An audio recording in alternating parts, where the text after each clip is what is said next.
Muy buenos días a todos los seguidores en las redes sociales del Archivo Histórico del Departamento del Atlántico. Los saludamos hoy sábado 27 de junio del año 2020 en un ciclo más de la Cátedra Atlántico Barranquilla. En el día de hoy pues vamos a abordar un poco todas estas temáticas relacionadas con las reformas borbónicas en lo que corresponde al territorio, la Nueva Granada, y centrándonos principalmente, claro, en lo que actualmente es el Departamento del Atlántico. Para ello, en la mañana de hoy, contaremos con la participación del historiador Jorge Villalón Donoso, quien será quien nos ilustrará acerca de todo este tipo de procesos. Recordarles a ustedes que, bueno, el tema o del virreinato o la Nueva Granada fue una instancia establecida en el sistema colonial español entre 1717 y que posteriormente fue suprimida o temporalmente cancelada en 1723 por problemas financieros. A partir de 1739 el virreinato nuevamente es restablecido y en 1740 asume como virrey Sebastián de Eslava entre 1740 a 1746. Uno de los hechos más importantes que tuvo que presenciar o que tuvo que, digamos, dirigir el virrey Eslava fue la fatídica toma o el intento de la toma de Cartagena por parte del almirante Edward Vernon. Es decir, es de sus grandes victorias el poder haber salido victorioso derrotando a Edward Vernon en los intentos de toma de la ciudad de Cartagena. Además de ello, pues también realizó diferentes reformas al sistema de fortificaciones de la ciudad de Cartagena. Estas reformas borbónicas en el territorio de la Nueva Granada y en general de todas las colonias españolas buscaba, entre otros, la regulación del comercio, la producción de nuevas materias primas, también el manejo y la distribución de los recursos para poder enviar pues todas estas cantidades de dinero y de recursos para poder costear de alguna manera también las guerras que estaba luchando España contra las otras potencias europeas en todo este periodo colonial. Y entender que este sistema colonial de la Nueva Granada, pues digamos, comienza su proceso de caída o de declive a partir de 1810 con los primeros movimientos independistas en nuestro territorio. Entonces, para ampliarles acerca de esta temática, nos acompaña Jorge Villalón Donoso. Jorge, muy buenos días. ¿Cómo has estado? ¿Cómo está, Juan Pablo? Muy bien, Jorge. Bueno, aquí estamos entonces saludándote, dándote la bienvenida a la mañana de hoy a esta transmisión del Archivo Histórico, que usted siempre nos acompaña compartiéndonos sus conocimientos, compartiéndonos pues todo este tipo de instrucciones históricas. Aquí, como siempre dice usted, haciendo patria todas las mañanas de los sábados. Jorge, bienvenido. Muchas gracias, Juan Pablo. Pues es un honor para mí participar de este evento. Ya estamos cumpliendo desde agosto de 1913, ¿será? Sí, de que estamos haciendo esto todos los sábados, ¿no? Y por primera vez en este semestre de manera virtual. Eso es lo que es posible y le estamos apostando con todo nuestro amor y cariño por nuestras actividades, de hacerlo de todas maneras. Pues el tema de hoy es, me gusta mucho el tema a mí, me inquieta mucho. Es lo que se conoce como el siglo XVIII. El sistema métrico decimal divide, pues, por siglos, ¿no? Pero las aritméticas y la geometría y eso son una cosa, pero los procesos históricos son distintos. A veces coinciden los siglos con los hechos, por decir un ejemplo, ¿no? El siglo XX, desde el punto de vista jurídico-político de Colombia, para mí comienza con la Constitución de 1886, no el año 1900, que estábamos en guerra, ¿no? Colombia estaba en guerra de los 1000 días entre liberales y conservadores y perdiendo Panamá. Y termina el siglo XX en 1991 con la Constitución y también otros acontecimientos que se iniciaron así. También en el mundo, un historiador tan distinguido como Erich Hobsbawm, ya en la historia del siglo XX, dice: el siglo XX es un siglo corto, porque comienza el XIV, con el comienzo del fin de Europa en el contexto de las relaciones internacionales y de los poderes, con la Primera Guerra Mundial, que duró hasta el XVIII. Prácticamente ahí comienza la decadencia de Europa, entonces el siglo XX comenzaría el XIV. con la decadencia de Europa, hasta 1990, con el cambio en las relaciones internacionales, sobre todo el cambio de régimen en Rusia. La Unión Soviética se acaba, ¿no? Y comienza una nueva etapa en la cual está ahora todavía Rusia. Así, el siglo XVIII termina en 1808, 1810, ¿ya? La historia nuestra de ese punto de vista está ligada a España, porque hasta 1808, o quizás un poquito antes, ¿no? En 1805 está la batalla de Trafalgar, que es la primera derrota que tiene la Armada española frente a la Armada inglesa, ¿ya? Esa fue como una señal, ¿no? Una señal. 1805. Y en 1808 las fuerzas napoleónicas invaden España. Pues ahí termina, diríamos, es el comienzo del fin de España en América, ¿ya? Después que Fernando VII fue capturado, comienza un proceso en España de lucha por la independencia de España frente a Francia, que la había invadido, y se crean juntas de gobierno. Y comienza el proceso que termina finalmente en 1819 en Boyacá, y el 12 de julio pasado de 1820 en Barranquilla comienza la época republicana. Entonces, el final del siglo XVIII sería 1805, 1808, 1810. Ya. Ahora, interesante es que el comienzo del siglo XVIII sería el año 1700. El año 1700 ocurre algo increíble, que fue ese año. Ese año muere el último rey de la casa de los Austrias, o de los Habsburgos. Y eso es importante señalar porque los monarcas generalmente representan imperios en aquella época, ¿no? Y los imperios con sus monarcas impregnan a los países, a los reinos, a su cargo, ¿no? En sus procesos expansivos, en sus guerras, en sus tratados, impregnan, le dan una impronta a la población que está bajo su mandato, ¿ya? Entonces, en 1700 muere el último rey de la casa de los Austrias. El primer, digamos, emperador, ¿ya?, de España, ¿no?, es un alemán, Carlos V, ¿ya? Él es un Habsburgo, él es de Austria, de la casa de los Austrias, porque él es hijo de un austríaco, ¿sí?, que es Carlos V. Carlos V, ¿ya?, es el primer rey alemán que tiene España, ¿sí? Carlos I de España y Carlos V, como se conoce, de Alemania. Entonces, Carlos V es hijo de Juana la Loca y de Felipe el Hermoso. Y esa circunstancia, pues, esa era la manera como se manejaban las cosas de la política, ¿no? No hay democracia, no hay parlamentos, lo que hay son monarcas que gobiernan su reino y tienen sus guerras y hacen sus cosas. Entonces, Isabel la Católica, pues se dio ante los Austrias. Los Austrias se caracterizaron siempre por ser muy negociantes, hacían movidas de ajedrez, digamos, muy inteligentes. ¿Y de qué manera los Austrias, a través de Carlos V, hijo de Felipe el Hermoso, ¿ya?, cómo se hicieron al reino de España? A través del matrimonio de Felipe el Hermoso con una hija, Juana, de Fernando de Aragón, ¿ya?, y también de Isabel de Castilla, los dos reinos que se unieron para echar a los árabes e iniciar el proceso de expansión con Cristóbal Colón, Magallanes y todo el proceso de inicio de ocupación del territorio americano. Entonces, esas circunstancias un poco de farándula, ¿no?, ayudan a explicar muchas cosas.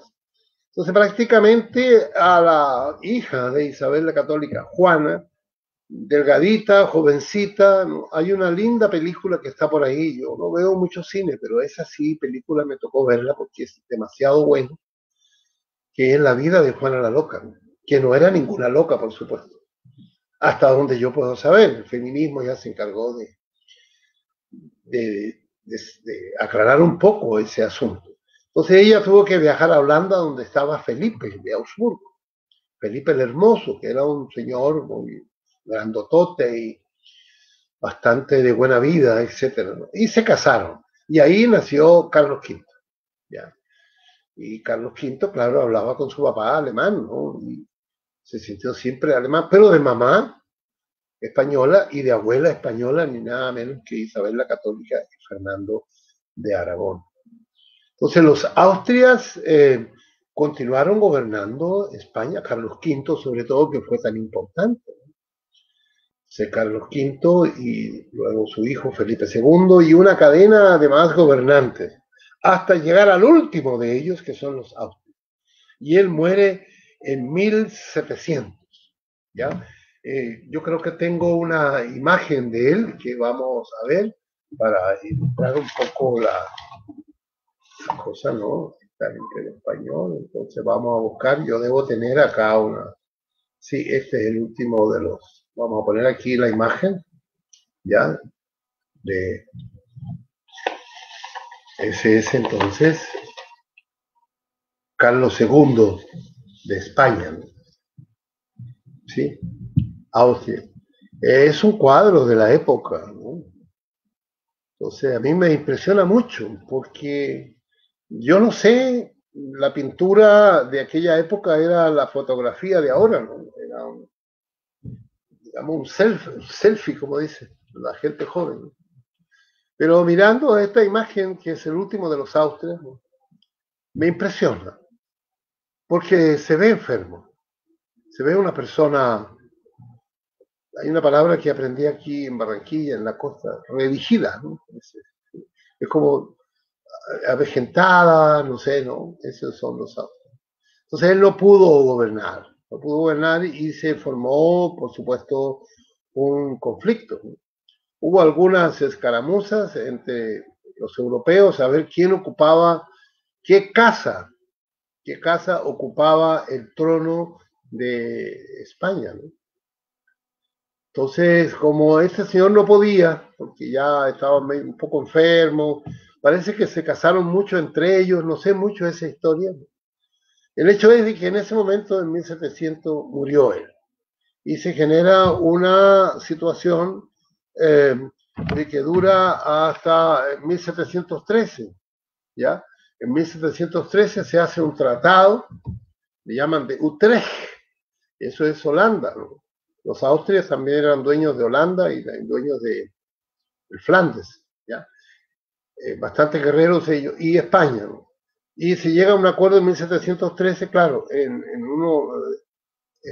esos procesos nunca son tan así matemáticos, ¿no? Son procesos muy complejos. El hecho es de que el dominio de los Austrias se acaba y comienza entonces a gobernar España la casa de los Borbones, que es de origen francés. Cuando digo de origen francés, los franceses son racionalistas. Ellos siempre le han apostado, ¿no? En la edad moderna a la racionalidad, ¿no? No, no olvidemos, ¿no? El fundador de la época moderna es René Descartes, ¿no? René Descartes es el que impone la razón, las matemáticas y el estudio de la física y de la naturaleza para dominar el mundo. Y sí, y en general el sistema métrico decimal también fue puesto por los franceses, de 10 en 10, no de 8 en 8 como me hubiera gustado a mí, porque la música son 7, 8, el ciclo son de 8, el universo son de 8, la química orgánica también. Pero bueno, quiero decir, los franceses son distintos a los austrias, ¿no? Los franceses son burocráticos en el buen sentido del término, eh, quieren todo, a todo quieren aplicarle la razón, y en ese sentido, ¿no? América Latina y Colombia especialmente, ¿ya? Creo yo, Colombia, veo más esas dos caras de Colombia, esas dos raíces. Por lo que observo de la historia de Colombia y también Departamento del Atlántico, se sigue dando una lucha entre el espíritu de los Austrias y el espíritu borbónico. Los Austrias son bastante distintos, ¿ya? El manejo que hacen del territorio los Austrias es muy distinto a los Borbones. La diferencia está, ya lo ha dicho Indalecio Olíbano Aguirre, ¿no? Y otros historiadores más, en un tema marginal que me parece importante de mencionar para entender lo que ocurre acá en la región Caribe y en el departamento del Atlántico. Una característica de los Austrias es que ellos tratan de evitar las guerras a través de conversaciones, visitas, fiestas y sobre todo uniones matrimoniales. Eso siempre se ha hecho en las monarquías, incluso en las familias poderosas, incluso burguesas, se quedó esa costumbre, ¿no? Decir, oye, ¿cómo arreglamos esto? ¿No? Pues casemos el hijo de fulanito y fulanita, que son los dueños de ese negocio, de esa tierra, y casémoslo con el otro, con esa jovencita, hagamos un matrimonio. Así los Austrias pues consiguieron muchos imperios. El imperio español se hizo por un matrimonio de Felipe el Hermoso con Juana de Castilla y de Aragón. Y así pasó Carlos V, que ha sido hasta ahora, que me consta a mí, Carlos V ha sido el hombre más poderoso, dirigente político, emperador o rey que ha tenido la historia de la humanidad. Porque llegó un momento en que Carlos V era el dueño del mundo, ¿ya? Estaban en todas partes los españoles, ¿no? Hasta que ya pierden su poder y entran los Borbones. Además, algo bueno ponémosle algo bueno a los Austrias, ¿no? Los Austrias, cuando miran un territorio para administrarlo, para manejarlo, ¿no? Para reinar en ellos miran el territorio y la gente. Y miran qué gente hay, y según la gente que haya, hacen sus planes de desarrollo económico, desarrollo social, legal, etc. No se olvidan de la gente. Y manejan las cosas por los caciques, por las personas importantes, la gente de plata. O sea, es un manejo bastante, me parece a mí, práctico. En cambio, los Borbones no. Los Borbones toman un territorio y de manera racional, geográfica, dicen, este territorio es este y aquí vamos a hacer tal cosa, sin considerar los poderes locales de las personas, ni siquiera intentar hablar con ellos. Sencillamente, ellos actúan sobre la base de la razón, como ellos entienden, y organizar el territorio, y la gente que está allí en los territorios sencillamente tiene que obedecer. Todo esto que he dicho es para entender lo que hicieron los Borbones en el territorio, en América Latina en general, en Colombia y, en el caso que nos ocupa ahora, en la provincia de Cartagena y en lo que era en ese tiempo tierra adentro, ¿no? Aquí pues eso ya hemos tenido para la gente pues, que se va incorporando, ¿no? Por supuesto, ¿no? Eso sería, vamos a poner un mapa justamente, ¿no? Donde está tierra adentro, ¿no? Entonces, tierra adentro, así se le llamaba, ¿no? Se le llamó siempre, ¿no? O sea, Pedro de Heredia, cuando llegó en 1533, en marzo, el 21 de marzo llegó a Barranquilla, ellos se internaron tierra adentro, porque es como una tierra encapsulada, ¿ya? El río Magdalena es una división importante, ha sido hasta ahora, debiera ser de unión, pero la historia ha determinado que así sea. Y para venir acá era como adentrarse en la tierra, por eso el nombre que le dieron los españoles fue de tierra adentro, ¿ya? Y Pedro de Heredia se internó y llegó digamos, Galera Zamba, y de Galera Zamba pasó a Tubará, Galapa, y después llegó a Barranquilla, durmió en Barranquilla una noche, y después siguió, se devolvió, y siguió pues dando la vuelta por el canal del Dique, que todavía no existía, por todas esas tierras para llegar finalmente a donde está la ciudad de Cartagena, donde fundó la segunda ciudad española acá en Sudamérica. Primero fue Santa Marta en 1525 y en 1533, en el mes de junio, ya estaba la segunda población, digamos, establecida bajo el criterio del Imperio Español dirigido por Carlos V. Y en el 35, y esto es importante de decirlo, ¿ya? Carlos V emitió un edicto, una orden, ¿no?, de que cuando se autorizó a Pedro de Heredia para que incursionara en tierra adentro y fundara una ciudad que fue Cartagena finalmente, decidió Carlos V y sus asesores, sus consejeros, de que el río Magdalena se constituye en el límite entre las dos colonizaciones, digamos, o intentos de colonia, Santa Marta y Cartagena. Y asombroso como el peso de la historia, esa división se ha mantenido a través del tiempo. Se mantuvo con los Borbones, se mantuvo en la independencia, ¿sí? Santa Marta fue pro España, ¿no?, y Cartagena fue pro independencia, y nosotros que estábamos en el medio, ¿no? Entonces, Santa Marta, y entonces es cuando se creó el Departamento del Atlántico, ¿ya? Se mantuvo el límite. En un principio, en 1905, el río Magdalena fue el límite. En 1907 hubo un segundo intento de reorganizar, ¿no?, el Departamento del Atlántico, y se incluyó también la ribera oriental, es decir, Sitio Nuevo, de Sitio Nuevo para acá, ese borde, ¿no?, todo el borde del río Magdalena, se incorporaron en algún momento Sitio Nuevo, por ejemplo, muy parecido a Barranquilla también por ser un sitio de libres. Entonces, pero no, eso no prosperó, y finalmente en la creación definitiva del Departamento del Atlántico en junio de 1910, ya esa franja oriental, o sea, los pueblos ribereños, ya no pertenecían al Departamento del Atlántico hasta el sol de hoy. Aunque en el siglo XX, por lo que he observado, por lo que he leído, ¿no?, esos pueblos se sienten más cercanos a Barranquilla, sobre todo Sitio Nuevo, ¿no?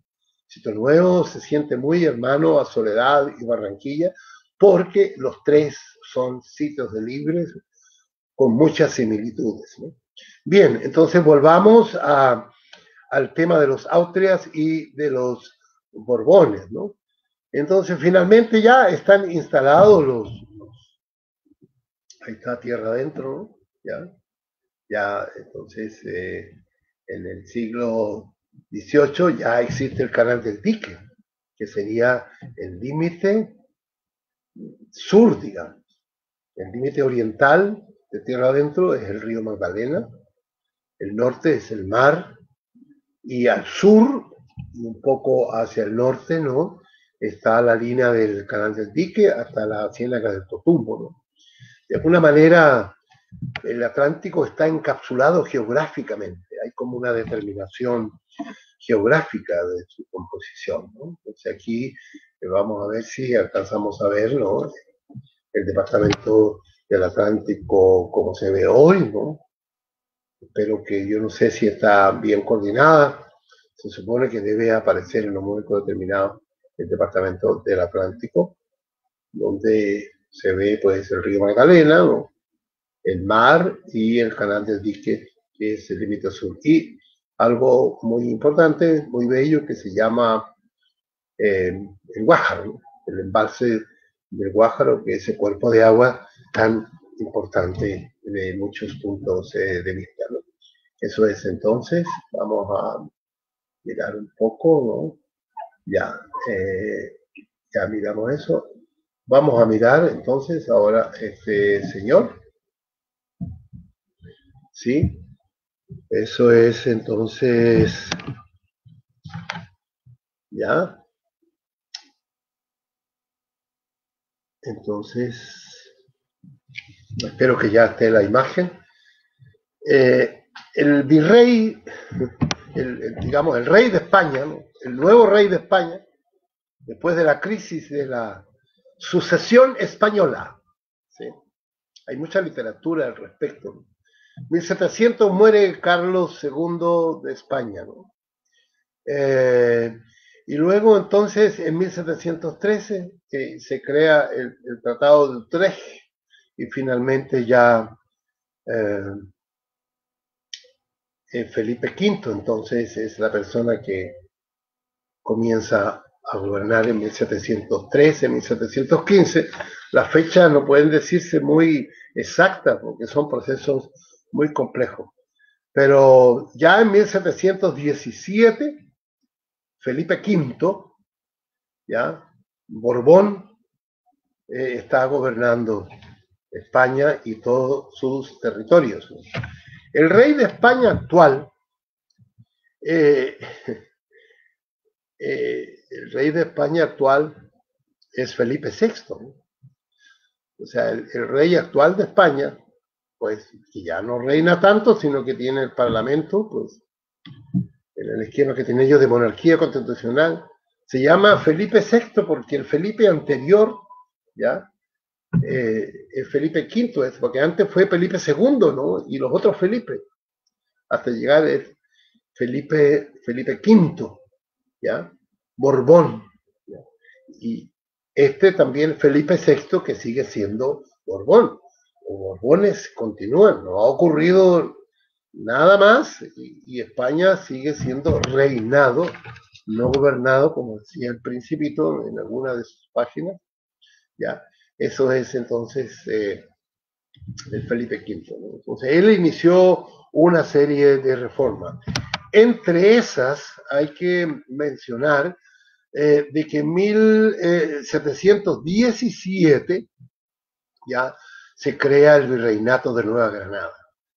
Por primera vez, entonces, los Borbones, con su espíritu racionalista, organizador, planificador, porque los franceses son racionalistas, se crea el virreinato que incluye Ecuador y Venezuela, ¿sí?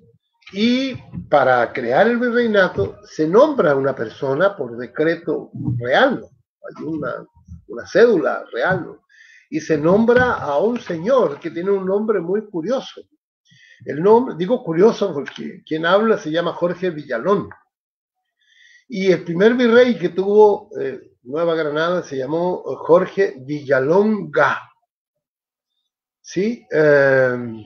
Entonces, este fue el primer acto, digamos, administrativo de la Casa de los Borbones de Felipe V, ¿no?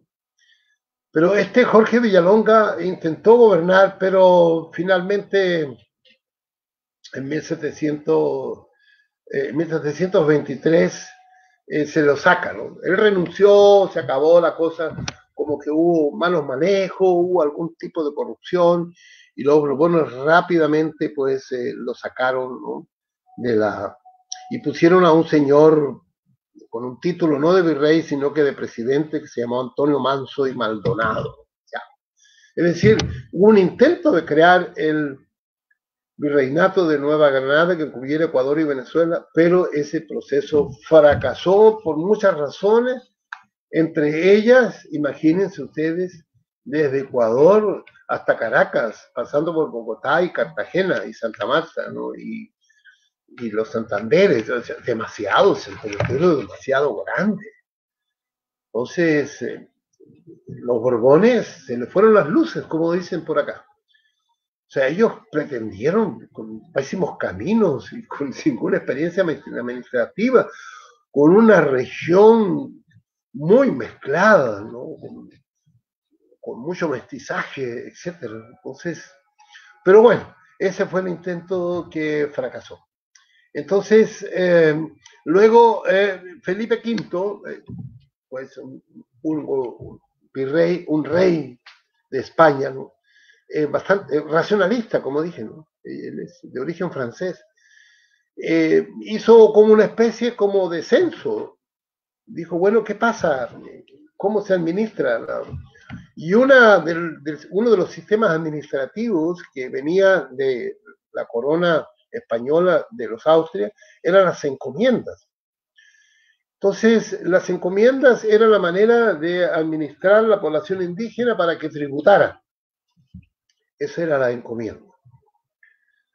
bajo los Austrias, digamos, hasta Felipe V, porque Felipe V abolió las encomiendas. La manera como los Austrias, Isabel la Católica, luego Carlos V, los indios fueron declarados súbditos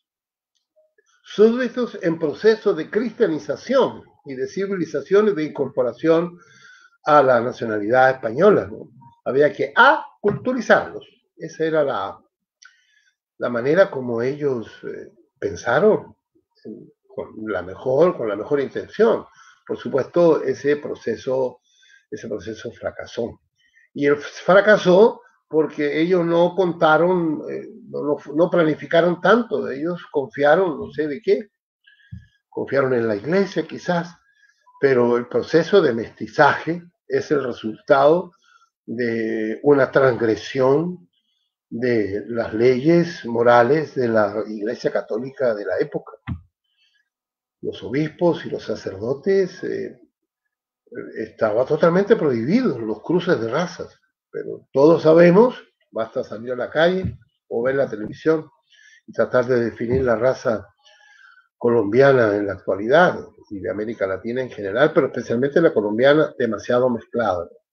Entonces, ese proceso de administración, ellos pensaron que los indios se iban a quedar en sus pueblos, como en Galapa, por ejemplo, como en Tubará, como en Malambo, ¿sí?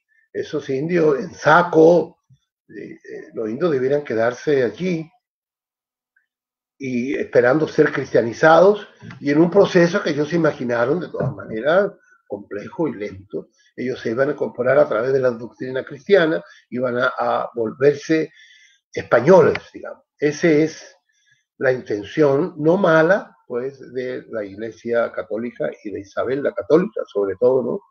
Que era una mujer muy poderosa. Se equivocó ella. Sencillamente la vida la arrasó, pues, la vida como la describe Friedrich Nietzsche en sus perspectivas, ¿no? En el texto sobre la conveniencia y los perjuicios de la historia para la vida, ¿no? Y dice él, habla de la vida, ¿no? La vida es algo muy fuerte, dice él, que arrasa con todo. En este sentido arrasó, pues, con los intentos nobles del catolicismo español en cabeza de ese personaje impresionante que fue Isabel la Católica. Entonces Felipe V se da cuenta de que ya los indios están desapareciendo. Además querían otro tipo de sistema, ¿no? Y ahí nos vamos acercando a lo que pasó acá en el departamento del Atlántico. Ya no valía la pena seguirle cobrando impuestos a los indios a través de la tasa de maíz generalmente, y de trabajos también, pero sobre todo de maíz. Ellos debían de producir maíz incluso 2 veces al año. Entonces, eso era un régimen muy brutal. Los indios se fueron muriendo de todo, de depresión, de hambre, de suicidios, y porque se fueron mezclando con los españoles y cada vez el mestizaje fue más grande y quedaron encapsulados ellos en unos pueblos de indios bastante abandonados, mal alimentados, ¿no? Solamente el cura doctrinero que trataba de imponerle los nombres, bautizar los niños, en fin, todo ese proceso. Felipe V cortó por lo sano, racionalista, y dijo, ya, se acaban las encomiendas por un decreto real. Entonces, un decreto real de Felipe V de la abolición de las encomiendas en Nueva Granada, ¿no? Como era tan diverso América, pero por lo menos para Nueva Granada se abolió la encomienda. Y se intenta entonces hacer un proceso distinto. Y el proceso que ellos se imaginaron y que se implementó acá, no en 1717 con la creación del virreinato y el nombramiento de don Jorge Villalonga, sino que se hizo a partir de 1739-40. ¿Ya? ¿Y en qué consistía eso? La corona quería cobrarle impuestos a la gente. Entonces, la manera que ellos inventaron fue de que agrupar las poblaciones dispersas en el virreinato de Nueva Granada y en el caso concreto nuestro, toda la población dispersa de tierra adentro había que agruparlas en cabeceras municipales. Y de esa forma Entonces, diría hoy un filósofo o historiador pretencioso, ¿no? Los Borbones son la modernidad desde el punto de vista de administrar un territorio. Los Austrias son premodernos, porque ellos miran territorio y gente, ¿no? Y negocian, ¿sí? Van evolucionando ellos. Los Borbones no, ellos miran el territorio y dicen cuánta gente vive aquí, muy bien. Entonces hicieron censos, calcularon y se decidieron a reorganizar el territorio. Ya los pueblos de indios pierden importancia, los pocos que quedaban, pues quedaron allí en una situación bastante menesterosa, y el resto de mestizos sencillamente los ubicaron, en el caso de acá nuestro, del Departamento del Atlántico, en 19 cabeceras municipales, como lo vamos a ver más adelante, ¿no? Entonces, de esa manera, el Imperio Español los tenía primero ubicados en municipios, en cabeceras municipales, y que fue un proceso bastante doloroso, ¿no? Bastante doloroso. Fue un proceso, fue como una verdadera revolución, digo yo, ¿no? De planificación del territorio, ¿no?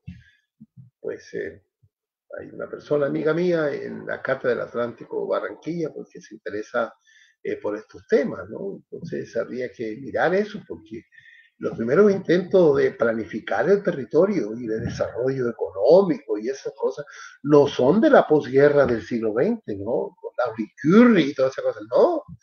Los Borbones son los primeros racionalistas modernos para la historia de América Latina, hasta cuando yo, pues, leyendo a Martha Lane y otros textos, pues, sobre la época colonial y sobre todo a José Agustín Blanco Barros, acá en nuestro país y en nuestra provincia, ¿no? Que se dedicó a estudiar estas cosas, ¿no?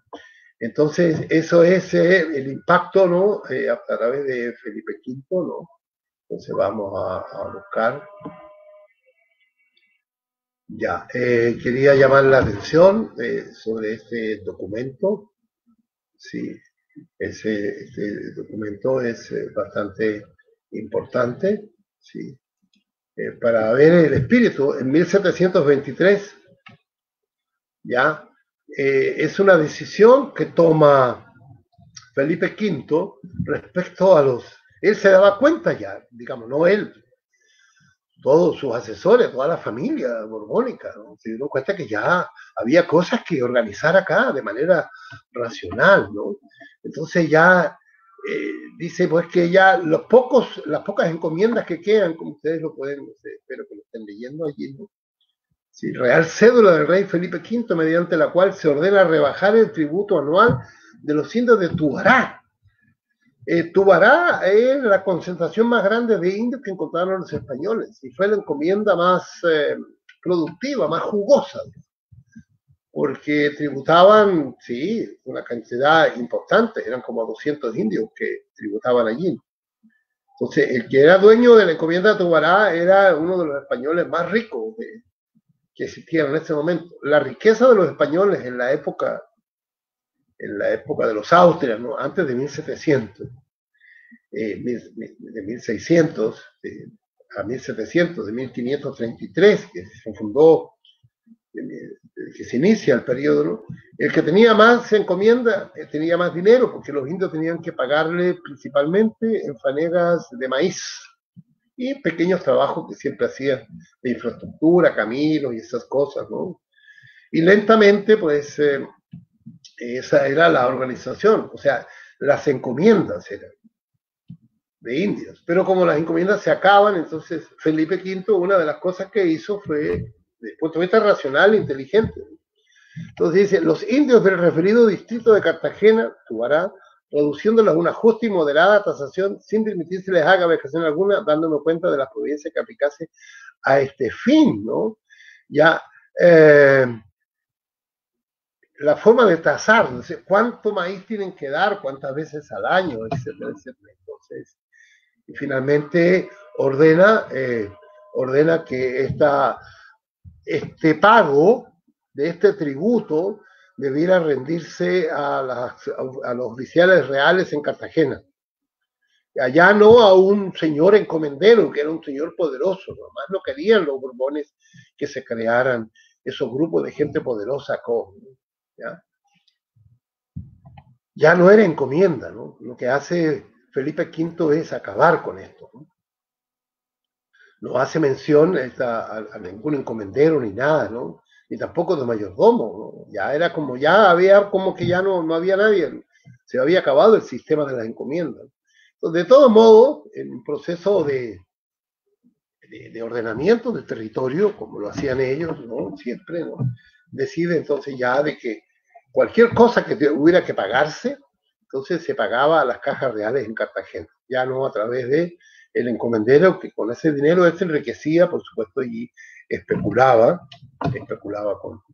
con ese dinero, ¿no? Y ese era el poder que tenían ellos. Entonces, de esa manera vamos a entender, ¿ya? Ya, esta es otra. Vamos acercándonos entonces al momento de Sebastián de Eslava, ¿no? Hay una imagen por allí de Sebastián de Eslava muy importante, ¿ya? Entonces, bueno, hay que mencionar el hecho de que siempre lo que hacían los reyes españoles, la corona española, ¿no? Y esto me lo enseñó José Agustín Blanco Barros, siempre insistía mucho en eso. Eran dos brazos los que tenía España. La corona, que hacía la política y la guerra y eso, y la iglesia. No había nada que hiciera, le decía José Agustín, que era un católico profundo, ¿ya? Que hiciera la corona sin considerar a la iglesia. O sea, a cada paso que daba la política, digamos, los virreyes, los adelantados, los empleados de la corona, siempre estaba, por supuesto, la Iglesia Católica pendiente de esos procesos. Era como una vigilancia, ¿no? Y entonces, todo el sistema, por ejemplo, legal, los bautizos, ¿no? Los bautizos y las muertes, ¿no? Esos quedaban registrados en las parroquias, los casamientos, las uniones, ¿no? O sea, todo el derecho civil era un asunto de la iglesia, ¿ya? Entonces, bueno, por eso que en 1724 se creó una cosa que se llama el curato de Sabana Larga, ¿no? Antes de que llegara el virrey Eslava ya existía una estructura que tenía como nervio central, ¿no?, a la Iglesia Católica, todavía no. Y ahora, en 1739 se establece nuevamente el virreinato de Nueva Granada y Sebastián de Eslava, ¿no?, teniente general de los Reales Ejércitos, el título de virrey, ¿no? Entonces, este señor es un gran personaje, ¿no? Siempre a los historiadores los impresiona este personaje porque es el propio borbónico, es el propio Borbón, ¿sí? Un presidente había, bueno, 23, 1707, ¿no? 1739, ¿no?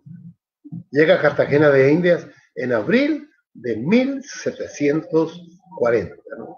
Aquí está entonces, ya, aquí está la figura imponente de este señor. Para mí es un borbónico de tiempo completo, diríamos. Él es borbónico en todo sentido. Militar, ingeniero, ¿no? Como dijo Juan Pablo Mestre en la presentación de esta conferencia sobre historia del Departamento del Atlántico, ¿sí? Él logró repeler a los ingleses, ¿no?, ya a Vernon, ¿no?, y ahí está Blas de Lezo el Teso y todas esas historias, ¿no? A propósito de eso, como decía conocido periodista y luego locutor animador de radio, de noticias, como Juan Gosaín, decía, bueno, siempre él en sus programas, de pronto decía él, está retirado ya, ustedes saben, pero siempre se hace presente en los eventos. Se acabó el recreo, ¿no? Pero siempre hacía unos recreos y se ponía a contar cosas intrascendentes, ¿no?, como buen costeño de allá, de Sucre, ¿no? ¿Cómo se llama? del Viento, ¿no? O sea, San Bernardo del Viento, ¿no? Él tenía el carácter ese que se llama costeño, ¿no? Entonces él decía, bueno, vamos a hacer un recreo. Entonces se ponía a contar cualquier anécdota, cualquier crónica, ¿no? Para salirse de los problemas que generalmente analizaba, que eran políticos, financieros, corrupción, etcétera, lo de siempre. Entonces un pequeño recreo a propósito de este rey, el rey Sebastián de Eslava, ¿no? ¿Sí?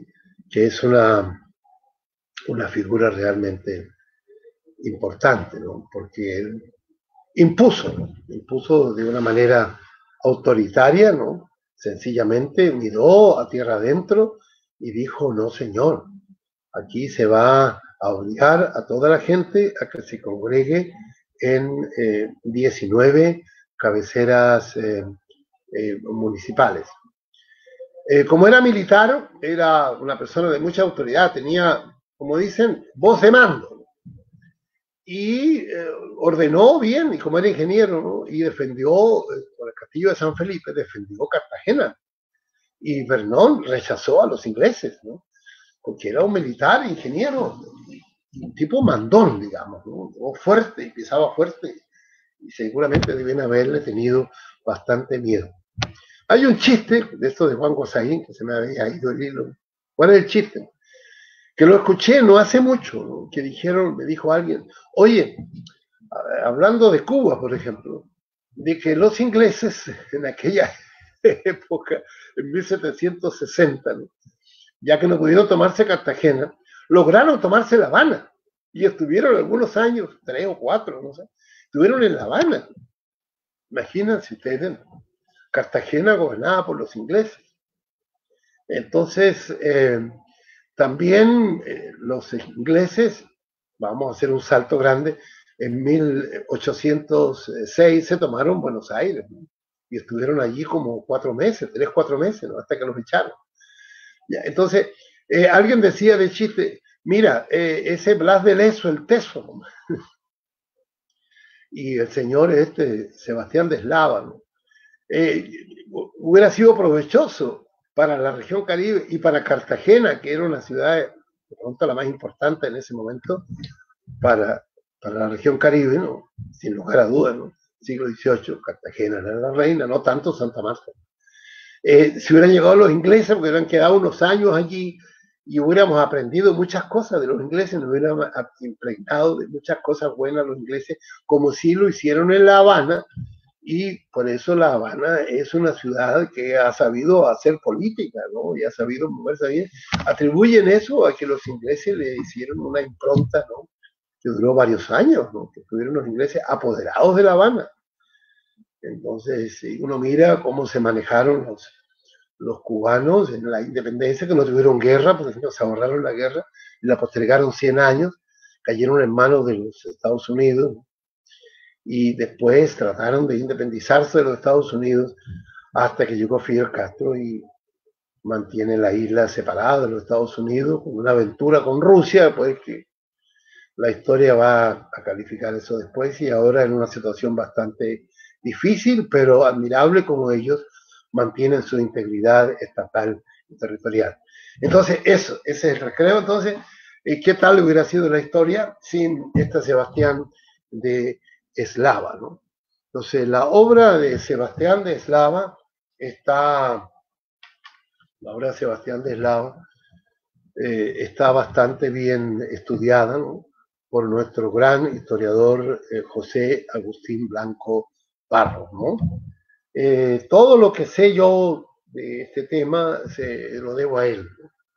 Si esta conferencia la estuviéramos haciendo en 1980, es decir, hace 40 años, hubiera sido imposible.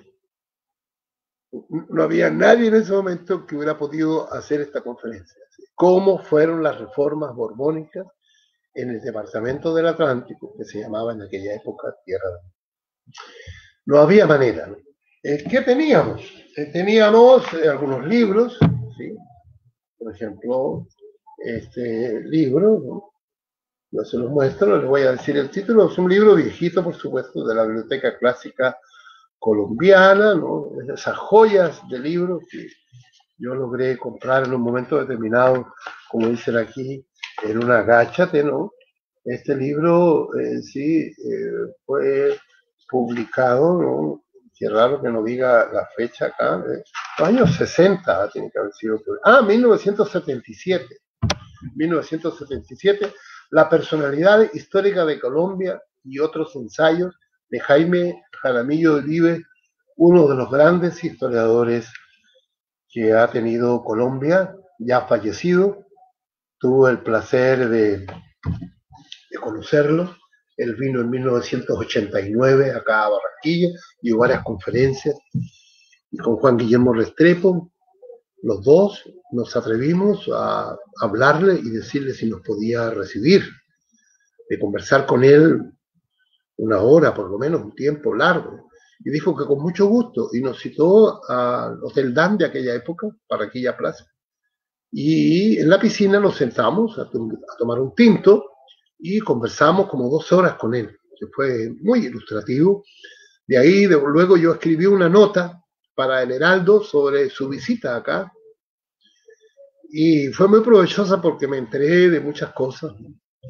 Él estaba bastante enterado, conocía a José Agustín Blanco, conocía a Carlos Angulo, porque los conoció a ellos en la Escuela Normal Superior entre los 40 y los 50, donde él era un joven profesor muy destacado, ¿no?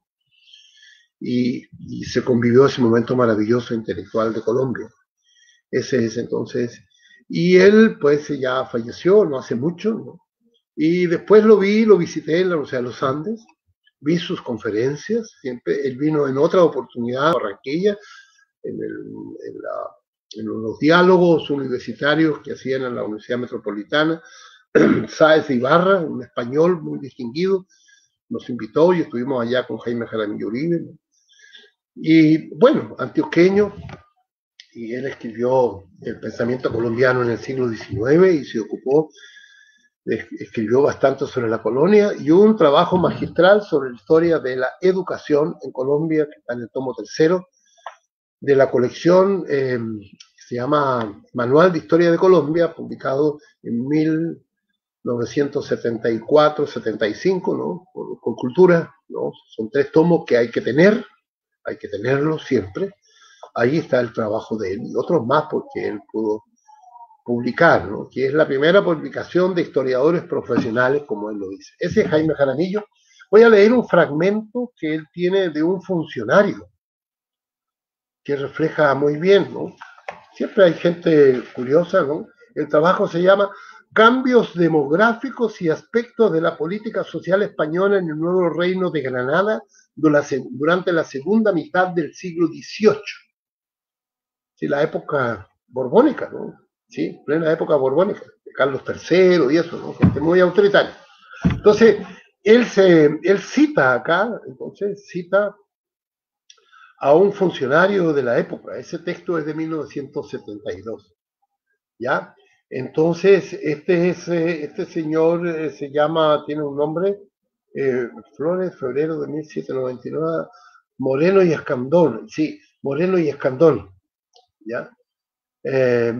Bueno, hay unos conflictos entre los funcionarios, ¿no? ¿Ya?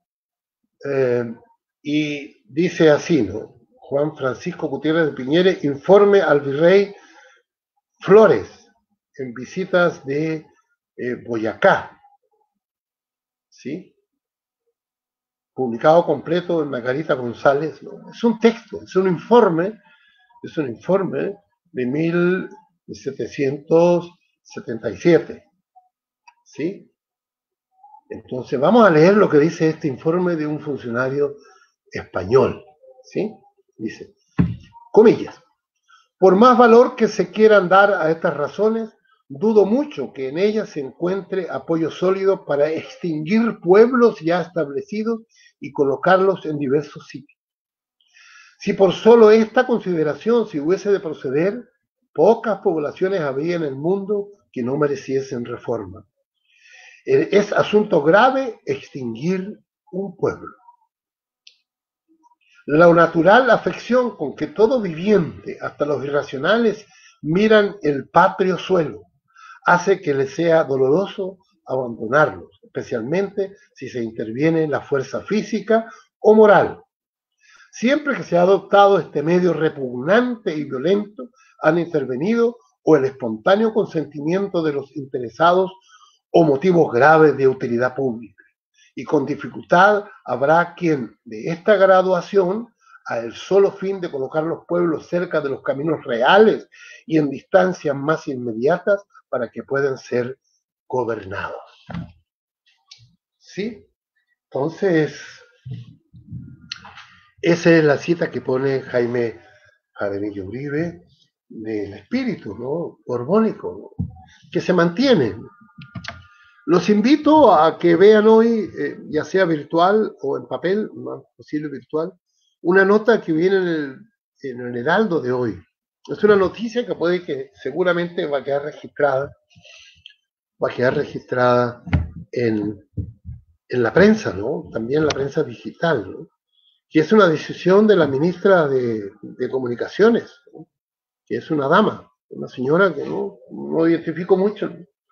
Donde dice que ya se inicia en estos días la implementación de algo que llaman 5G, que es tecnología comunicacional, electrónica, de internet y esas cosas, en varias regiones. En una de ellas, pues, también está la costa incluida, ¿no? Creo que hay 5 proyectos pilotos, ¿ya?, para incorporar a la población.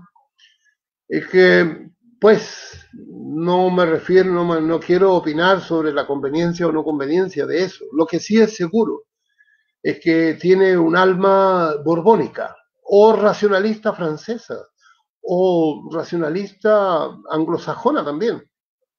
Porque según lo que pude leer, con esa tecnología van a poder saber hasta el número de nuestros zapatos, ¿no? De cuánto es el cuello de nuestra camisa, de dónde vivimos y cuánto ganamos y todas esas cosas. Me parece a mí, ¿no? Entonces, lo más probable es que surjan movimientos de abogados, de juristas, que se ocupan de la libertad desde el punto de vista liberal y una desconfianza del Estado. Una cosa es el respeto al Estado, estamos hablando de los Borbones, ¿no?, que son los propios fuerzas del Estado, y una cosa es, pues, vivir dentro del Estado y respetar las normas del Estado, y otra cosa es que el Estado se inmiscuya en las cosas nuestras. Yo tiendo a ser muy liberal en ese sentido, filosófico. Yo creo en el derecho del hombre a que busque su libertad y su intimidad, su vida privada, ¿no? Es decir, el Estado tiene que saber lo mínimo de nosotros. Y así, claro, no al extremo de permitir que haya robos, sobre todo al erario público y esas cosas, ¿no?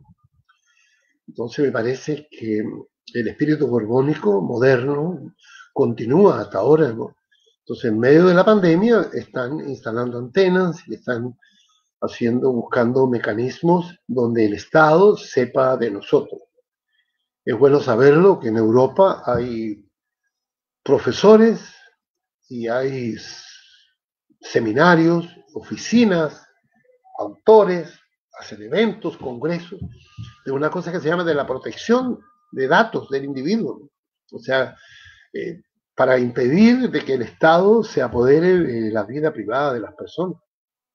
En ese sentido, el liberalismo ya no se puede tirar por la borda, porque ha hecho experimentos económicos neoliberales, de pronto perjudiciales para la población, para la salud, por ejemplo, que la privatizaron. Pero hay un aspecto del liberalismo que es la protección de las libertades individuales, que arrancan por reducirle al Estado el conocimiento de toda nuestra vida, sino que mientras nosotros estemos operando en el mercado y respetando las leyes, pues que nos dejen tranquilos, ¿no? Es un principio fundamental. Bien, eso lo digo entonces a propósito de esto, ¿no? Porque la historia sigue, la historia no se ha terminado. Me parece impresionante el documento que pone Jaime Jaramillo, y él dice lo mismo, ¿no?, de lo arbitrario y de lo violento que fueron los Borbones y sobre todo Sebastián de Eslava acá en el departamento del Atlántico. Lo otro que quiero destacar también, por supuesto, es a José Agustín Blanco Barros, ¿no? En el primer tomo y sobre todo en el segundo tomo, sí, en los 4 tomos de su obra monumental, que todavía no ha tenido la difusión que se hubiera deseado, pero bueno, estas cosas caminan lento y yo creo que en la medida que pasan los años es maravilloso el trabajo. Sin él hubiera sido imposible esta mañana y lo recordamos con cariño de él, ¿no? Por ejemplo, él estudió en el detalle toda la época colonial y explicó en detalle también el proceso de Sebastián de Eslava. Eso está en el tomo segundo, de sus obras completas, que se me quedó en mi cubículo, no lo tengo en estos momentos, solamente tengo texto en Word, ¿no? Y luego la encomienda mayor de Tierra Adentro, Tubará, la encomienda mayor de Tierra Adentro, que es el tomo tercero de sus obras completas. Entonces, en el tomo 1, 2 y 3, uno dedicado a Barranquilla, ¿no? Donde está una cosa importante, que es el censo del Departamento del Atlántico de 1777, donde se ve con mayor claridad este proceso, digamos, de creación de... Entonces, ahí está Sebastián de Eslava, ¿ya? Entonces, vamos a avanzar. No sé, yo creo que, bueno, entonces vamos a mirar otra imagen más, vamos a poner entonces este mapa, ¿no? Que es de, ya, no recuerdo este mapa, sí, muy bien. Vamos a poner un mapa antiguo, ¿no? Este es un mapa bastante viejo, ¿sí? Ya. Bien, vamos entonces, ya son las 11:05. Bien, llega la hora entonces de hablar de Sebastián de Eslava y su trabajo de virrey acá en el departamento del Atlántico. Ya comenzó el proceso de reorganizar la cosa. Entonces él tuvo acá a un, digamos, una persona, un alcalde pedáneo de Soledad, ¿no? Ya una persona bastante conocida, ¿no?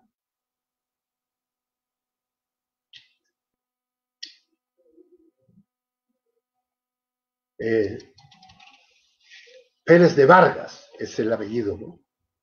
Él era una persona importante en la zona, ¿ya? Porque era un alcalde pedáneo de Soledad y de Barranquilla, Pérez de Vargas, ¿no? Y en 1744, es una de las fundaciones más importantes, ¿no? Se crea el sitio de Sabana Larga, ¿sí? Que finalmente va a ser un distrito parroquial también. Es decir, Sabana Larga es como que el piloto que tenía. O sea, eres el modelo, ¿no? Ahí se concentran todas las cosas. Primero, que donde está Sabana Larga, donde está la iglesia y la plaza, todo eso, tiene la característica de una fundación española, ya no Austria, de los Austrias, de Carlos V, de Isabel la Católica, sino que es borbónica, ¿no? La plaza de Sabana Larga. Entonces ahí está las autoridades, está todo, y la iglesia. Y entonces Sabana Larga es artificial, sintética. Porque en ese lugar, claro, siempre hay gente que vive por ahí, pero ahí no había ningún pueblo de indios. Sencillamente, Sebastián de Eslava, con un criterio geográfico, material, dijo, el lugar más conveniente es este. Y entonces, al crearse ese lugar, y otros más, claro, ese fue uno de los 19 lugares, pero ese es el más paradigmático, diría yo. Entre otras razones, porque alrededor de la actual Sabana Larga, y ahí me remito a José Agustín Blanco y al distinguido caballero Juan Pablo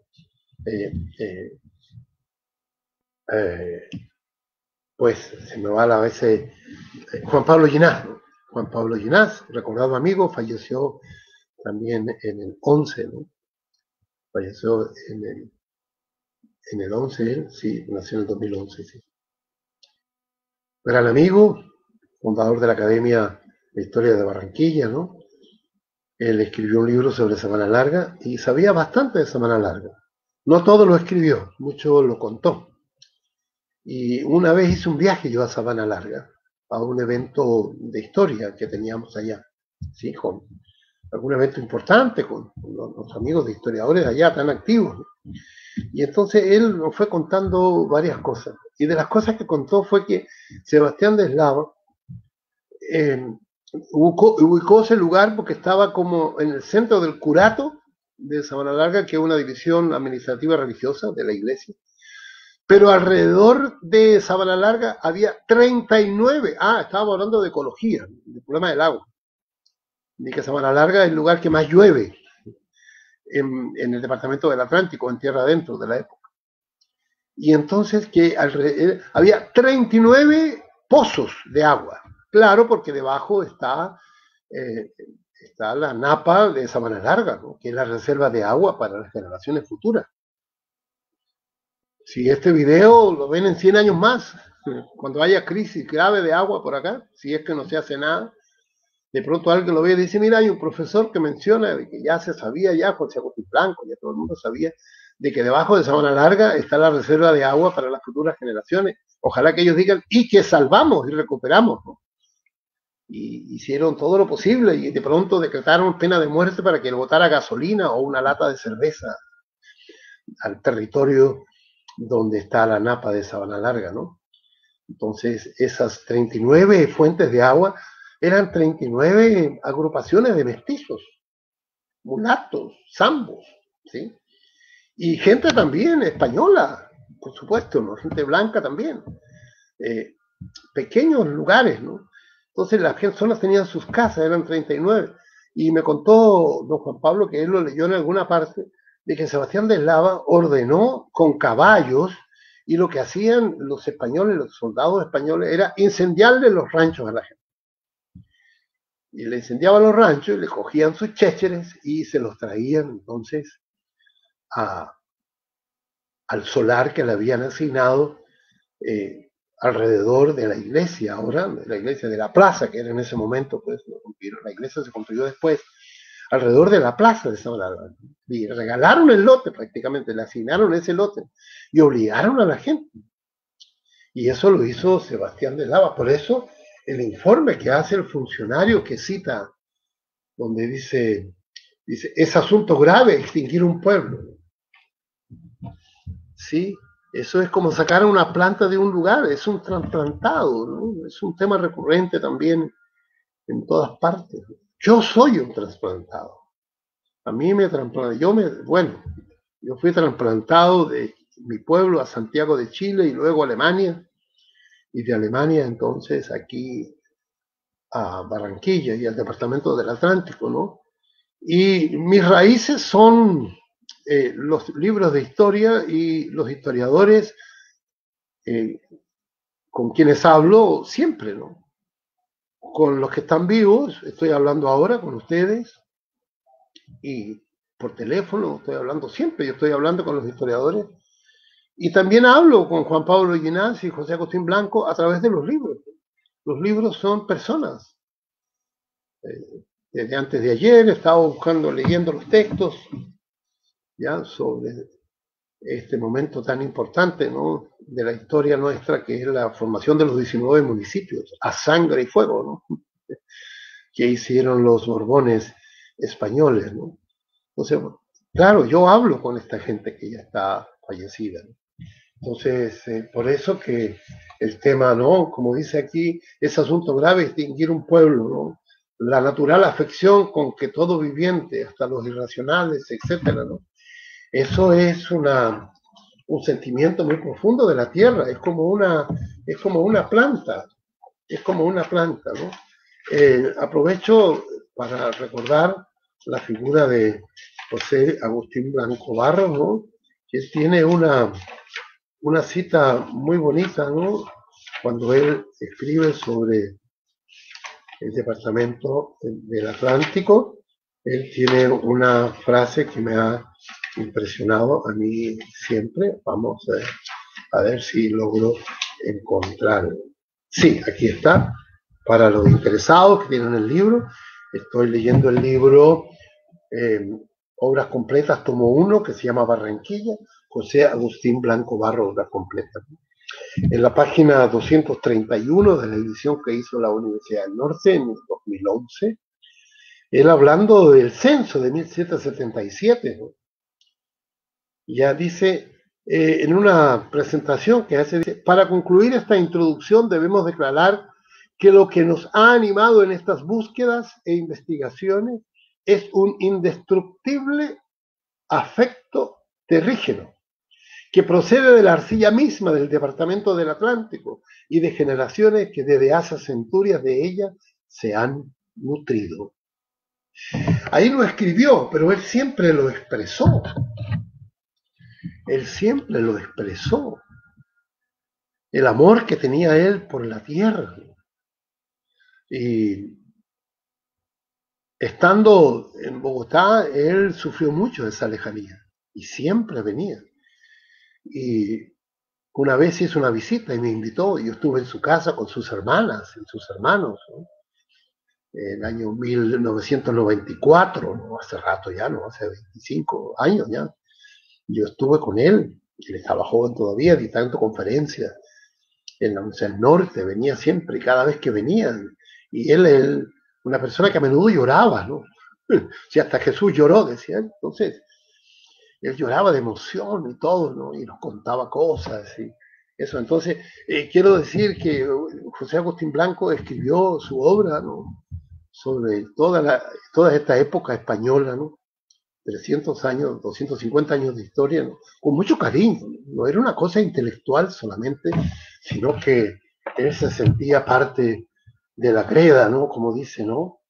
Como dice, que procede de la arcilla misma del departamento del Atlántico y de generaciones que desde hace centurias de ella se han nutrido, ¿no? Entonces ese es un nacionalismo, diríamos, sano, ¿no? Entonces, a propósito de lo que hizo Sebastián de Eslava, ¿no? Al crear Sabana Larga, ¿no? Que es, digamos, el acto simbólico, con la ayuda del alcalde Pérez de Vargas, personaje, pues, soledeño, ¿no? Y también alcalde pedáneo, porque en aquella época acá no existían todavía autoridades, ¿no? Españolas, ¿no? Sencillamente el virrey Eslava nombró funcionarios, tenía funcionarios que andaban con una carpeta con papeles, ¿no? Y con órdenes y con unos soldados ahí para que obedecieran, ¿no? Sobre todo este Pérez de Vargas, ¿no?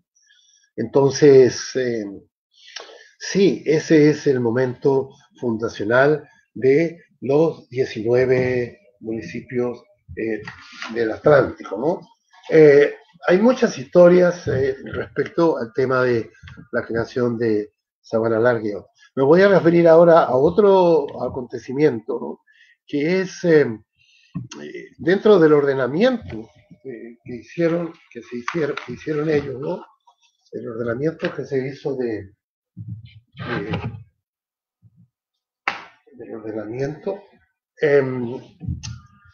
ordenamiento me falta una carpeta, ¿no? Mientras ustedes ven el mapa, yo voy a buscar una carpeta que se me ha quedado.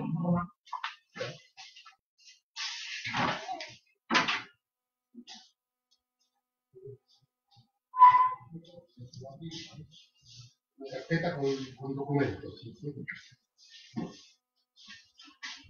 Muy bien. Entonces, sí. Ya, hay unas situaciones que todavía están por continuar investigando, ¿no? Dentro del ordenamiento que hizo Pérez de Vargas, prácticamente él era el que hacía las operaciones, ¿no? Sebastián de Eslava era un señor que estaba ocupado, pues, con una mente, pues, sobre el territorio, ¿no? Como los franceses, ¿no? Racionalistas, ¿no? Hay unos hechos tristes, ¿no?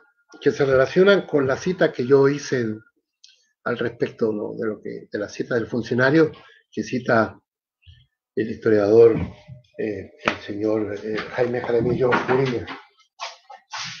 Esto, ¿no? Sí, esto es. Gracias. Gracias. Muchas gracias. Sí, entonces, es respecto a...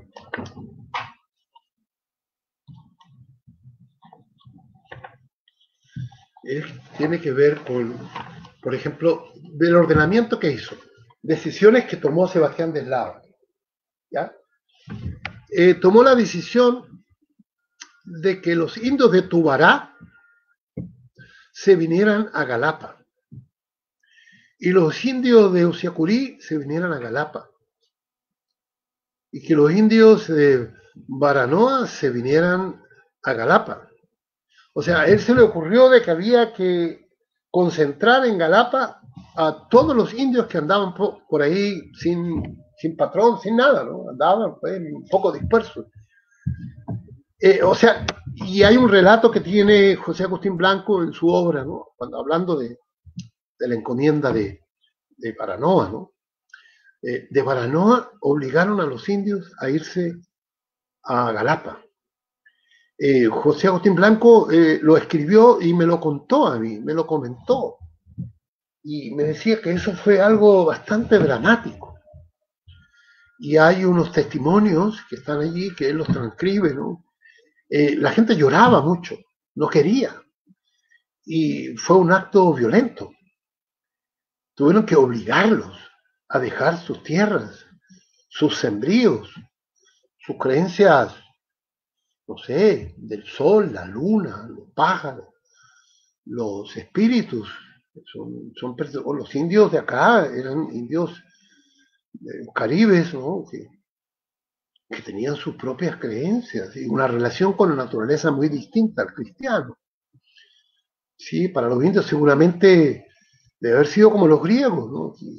La naturaleza ha existido siempre y ellos son parte de la naturaleza. Por eso les pusieron pueblos naturales, decía Hegel, ¿no? Los historiadores y filósofos europeos, sobre todo alemanes, los pueblos naturales, ¿no?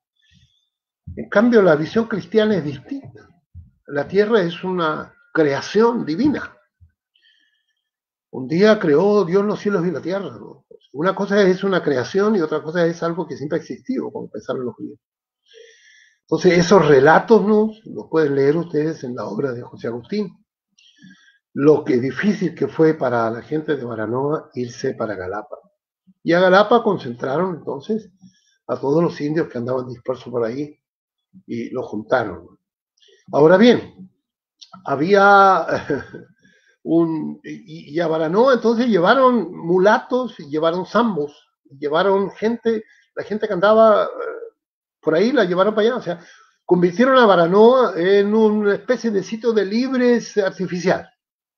Pues toda la gente que andaba dando vueltas por ahí no tenía dónde ir. Entonces sencillamente la llevaron a Baranoa. A propósito de eso y de los temas de la transculturación, una vez escuché una canción que ustedes conocen, si hay alguna persona que está escuchando que no es de Barranquilla, ¿no? Hay una canción que habla de Baranoa, ¿no? Que dice, en Baranoa me quedaré, porque es la tierra de lindas mujeres. Como yo soy medio músico, una vez fui por primera vez a Baranoa y ya conocía la canción, porque yo me vinculé a Colombia en 1976 y comencé a vivir con una persona de abuela afrodescendiente y gente del Tolima, que nació en Barranquilla. Y ya en Alemania yo me interesé por Barranquilla, por supuesto, por Colombia, porque yo sabía que finalmente iba a terminar acá, ¿no? Y sobre todo música, ¿no? Ella es músico, pianista, entonces ella tenía sus músicas criollas, ¿no? Y escuchábamos esa canción, hacíamos fiesta con los colombianos de Alemania y salía la canción esa y la cantaban los colombianos, en Baranoa me quedaré, porque es la tierra de lindas mujeres. Y dije, ¿pero qué será? Porque allá será verdad eso. Y un día me dijeron, vamos a comer, de visita el año 79, y yo dije, ¿a dónde vamos? Vamos a Baranoa a pasear, qué sé yo. Íbamos a Usiacurí, ¿sí? A Usiacurí. Y dije, vamos a pasar por Baranoa, que ahí venden chicharrones muy buenos. Bueno, y llegué allá y dije, oye, ¿por qué será? ¿Será que hay mujeres bonitas? Y miré la población, le pedí a la persona, que yo era turista en ese momento, y dimos una vuelta con un cuñado que ya en paz descanse, y efectivamente, a mí personalmente me pareció una población muy interesante, porque no habían blancos casi, tampoco indígenas, y habían personas como yo. Y creo que sí, creo que la impresión que tuve que realmente las mujeres, y es que la mezcla allí se intensificó. Después que Sebastián de Eslava ya prácticamente le dio, lo fundó pues como un sitio de libres artificial, porque no fue artificial, fue un, bueno, pueblo de indio pasó a ser un municipio donde llevaron todo lo que sobraba, como dicen ahora los que sobran, lo llevó a Baranoa, pero enriqueció a Baranoa. Y Baranoa entonces ahí está pues con sus tradiciones y es una ciudad muy, una ciudad muy especial, ¿no? Y Galapa, pues, claro, evolucionó con el tiempo y Galapa es más mestiza que mulata, ¿no? Ya, claro, ha crecido mucho, ya es muy poco lo que le queda para conurbarse totalmente con la circunvalar y ya forma parte del área metropolitana de Barranquilla. Y Galapa, pues ahí llegaron los indios a vivir, ¿no? Y aunque últimamente pues ha cambiado bastante Galapa, por el siglo XX ha sido bastante dinámico en ese sentido, sobre todo por Barranquilla. Tengo que contar también cosas personales. Tengo un hijo de 35 años casada con una persona de Galapa, ¿no? Y un raizal de allá, ¿no? Entonces, eso de Galapa. A propósito de Galapa, hay que decir que Galapa significa patilla, sandía, vasa melones, water, no sé cómo se llama en inglés, ¿no? Es una palabra de idioma arawak, no caribe, y significa Galapa. Me imagino, ¿no? Nunca he hecho la prueba, ¿no? De ir allá a Riohacha, ¿no? Y de ir a una ranchería y decir, quiero Galapa, Galapa, Galapa, ¿no? Galapa. Y decir, y me van a traer una patilla entonces para comer patilla. Entonces, sí, eso es Galapa, eso es. Y la encomienda mayor de Tierra Adentro, Tubarano, también fue declarada de alguna manera declarada municipio. Entonces, a propósito de lo que me cuenta José Agustín y que está consignada en el documento, que nuevamente ahora sí tiene más sentido, ¿no? Piensen ustedes en el dolor de la gente de abandonar las cosas.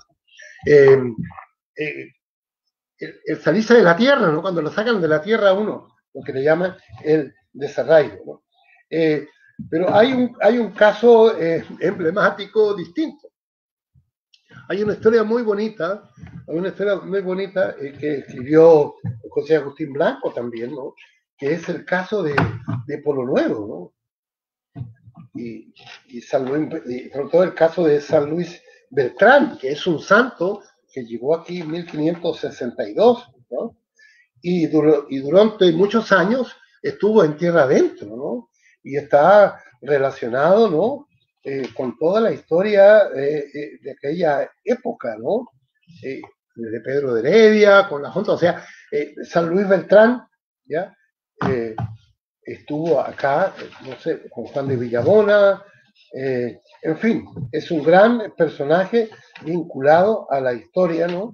Y en el caso, pues, de Baranoa, porque a Baranoa debieron haberse ido la gente de Polo Nuevo, ¿sí? La historia de Polo Nuevo es muy interesante. Aprovecho de saludar y reconocer, me olvidé del nombre, pero tienen una revista, hacen una revista allí sobre historia de Polo Nuevo, ¿no? Y publican fragmentos de José Agustín Blanco, publican documentos. Entonces, en el año 2017, ya pensando de que esta cátedra Atlántico Barranquilla debiera salir a los municipios, entonces me contacté con una persona muy amiga de Polo Nuevo y concertamos, y yo hice una visita a Polo Nuevo, a ver cómo sería ir a hablar de historia a Polo Nuevo y de historia de Polo Nuevo. Y nos pusimos, no me acuerdo el nombre de este momento, es un periodista, no lo he visto en los últimos años, ¿no? Asistió a la Cátedra Atlántico Barranquilla, sobre todo el año 17, hicimos un evento, ¿ya?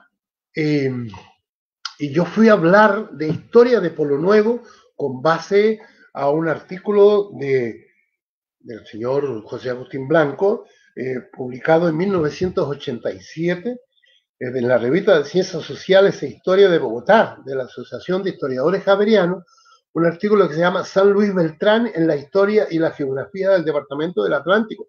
Un artículo hermoso dedicado a la vida de un santo. Eso está en el tomo segundo, estimados amigos. Disfrútenlo, pues, cuando puedan en estos días de pandemia, ¿no? Entonces, es un personaje, y alrededor de esa figura, ¿no? Y ya está desentrañado, ya por decirlo, el misterio de Polo Nuevo, ¿no? La orden de Sebastián de Eslava, de los Borbones, era de que el sitio de Libres, ya de San Luis Beltrán, porque este santo lo que hizo fue ayudarle a la gente que se organizaran, ¿no? ¿Sí? Se organizaran y él los cristianizó. Entonces llegó el señor Sebastián de Eslava y dijo, ya, toda esta gente, vámonos para Baranoa. Hizo decretos, hizo cosas, hubo acciones, hubo incidentes, qué sé yo, pero asombroso, ¿no? Los ladinos, los mestizos son gente impresionante, ¿no? Sencillamente no se fueron. Es decir, fracasó esta política borbónica. Le bailaron el indio, como decían. Todo ese proceso está todavía por escribirse, ¿no? Con el amigo mío que le digo que no me puedo acordar del nombre, ¿no? Entonces, de cómo fue ese proceso, ¿ya? El Polo Nuevo actual, ahí está todo el detalle. El libro se llama, o sea, también en el tomo segundo de las obras completas hay un artículo maravilloso, ¿ya? Que escribió y que lo publicaron en divulgaciones etnológicas. Fue publicado en 1980 por don José Agustín Blanco Barro, ¿no? Y nosotros lo tomamos de esas divulgaciones etnológicas de 1980 y se publicó en el segundo tomo. Se llama Santa Ana de Baranoa, de pueblo de indios a parroquia de vecinos libres en 1745. Entonces, Baranoa primero fue un pueblo de indios que encontró Pedro de Heredia, ¿no? En 1533. Luego una encomienda, ¿no? ¿Ya? O sea, pueblo de indios pasó a encomienda, ¿no? Y en 1745, ya no hay encomienda, por decreto de don Sebastián de Eslava, se crea entonces una parroquia de vecinos libres. Libres en el sentido de que libres de la relación semifeudal, digamos, que tenían de ser un pueblo de indios y que tenían que pagar tributos como el feudalismo europeo, sino que ya eran, por decirlo así, ciudadanos. En la época Borbones lo que querían ellos, gente que viviera en las ciudades, que estuviera inscrita ordenadamente, ¿ya? Y que pagaran impuestos, y que el Estado supiera dónde están y qué hacen para organizar milicias, para defenderse de los invasores franceses o ingleses, ¿no? O sea, para conformar el Imperio Español de esa manera, ¿no? Y eso lo hicieron de manera consciente, no solo acá, sino que también en España y en todas partes. Bueno, ese es otro tema, pero parece que ese impulso tan fuerte borbónico lo que produjo fue, o lo que no vieron ellos, de que en el siglo XVI, XVII y parte del XVIII, la primera parte, ¿no? El proceso de transculturación, de mestizaje y del curso de raza era tan fuerte que surgió un grupo de criollos muy grande. Y a los Borbones sencillamente les bailaron el himno. O sea, creo que los Borbones perdieron la batalla. Y en 1810, cuando fue el estallido independentista en toda América, fue una reacción antiborbónica para mí antes que antiespañola. Porque nosotros seguimos siendo españoles. Yo me siento muy español, pero me siento más Austria que borbónico. Creo que lo borbónico nos sirve acá. En mis relaciones personales trato de seguir la sabiduría de los austrias, jóvenes y amigos, ¿no? Es decir, aquí todo hay que mirar. ¿A dónde vamos? Vamos a Polo Nuevo. Ah, bueno, ¿quién está allá? ¿Quién vive allá? ¿Qué gente allá? ¿Con quién nos vamos a juntar? ¿Y el alcalde de qué partido político es? Bueno, hagamos los pasitos, conversemos, negociemos, no hagamos guerra, no hagamos conflicto. Eso, para mí, es una raíz cultural de los austrias. Lo borbónico es, no, yo soy el poder, yo soy el alcalde, yo soy el gobernador, yo soy la autoridad, hagan ustedes. Un poco especulativo, ¿no? Atrevido, me perdonan, ¿no? ¿Qué hubieran hecho los austrias en la pandemia? ¿No? Cosas muy distintas a las que se están haciendo ahora. En Chile, mi país, lo están haciendo de una manera borbónica. Anoche escuché en Chile y acá también profesores, médicos viejos, dicen, la manera de enfrentar la pandemia, primero es con todos. ¿Qué es todos? Todos los partidos políticos, todas las fuerzas políticas, todas las razas, todos los grupos, todas las regiones. Hay que formar con una especie de improvisado parlamento, ¿no? Un poder artificial que congregue a todas las personas, incluyendo a los científicos y a los historiadores, porque con la autoridad ya fracasaron los Borbones. Los Borbones no pudieron y el resultado para ellos fue nefasto, porque todos estos territorios se independizaron de ellas. Y la lucha entre la mentalidad borbónica, autoritaria, racionalista, y la de los Austrias anteriores, de Carlos V, ¿no? Y de todo, Felipe II, ¿no? Continúa hasta ahora. Cosas curiosísimas, los invito a que reflexionen. El conflicto de liberales y conservadores, en Colombia al menos, está cruzado por esto también. Y eso Indalecio Líbano Aguirre, en su obra majestuosa, sin citas, ¿no? Lo menciona claramente, ¿no? En uno de esos capítulos cuando habla de las reformas borbónicas y en contradicción con los Austrias. Los liberales colombianos de medio siglo, los liberales radicales de Río Negro, desde el punto de vista de la administración del territorio, ellos son Austrias, porque ellos hicieron 9 estados soberanos, y dentro de los estados soberanos con bastantes autonomías locales, y cada 9 estados soberanos de Colombia elegía a su presidente. ¿Qué es eso? Eso no es Borbón. Los borbónicos eran los conservadores colombianos, que eran católicos. Ellos sí insistieron en los borbónicos y lograron captar a un hombre fuerte como Rafael Núñez para implantar los borbónicos. La Constitución del 91 vuelve un poco a la tendencia de respetar los territorios y la gente, y por eso que el año 1988 tenemos alcalde elegido, ¿no? por una reforma constitucional del Belisario Betancourt, ¿no? O sea, esa dicotomía, ¿no? Esa tensión, hay que, como dicen aquí, pararle bola, ¿no? Incluso sirve para la pandemia. Con espíritu distinto, Chile y los otros países, hablo de lo que sé, y acá en Colombia veo que se maneja la pandemia como gerencia. Así lo dijo un médico anoche en un programa de Yamita Mat, que lo entrevistó. Él dijo, es que administrar una pandemia no es un problema de gerencia. Para organizar un sistema de salud privado, ahí hay que hacer gerencia, porque es un negocio, es dinero, es importante.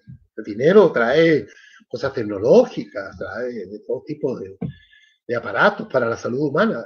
Ahí la gerencia vale. Pero una pandemia es una cosa distinta porque introduce la cultura y el comportamiento cultural. Por lo tanto, el Estado tiene que organizar un comité ad hoc, o sea, exclusivo para eso, que tenga una gran representatividad de todas las regiones y estamentos sociales, ¿no?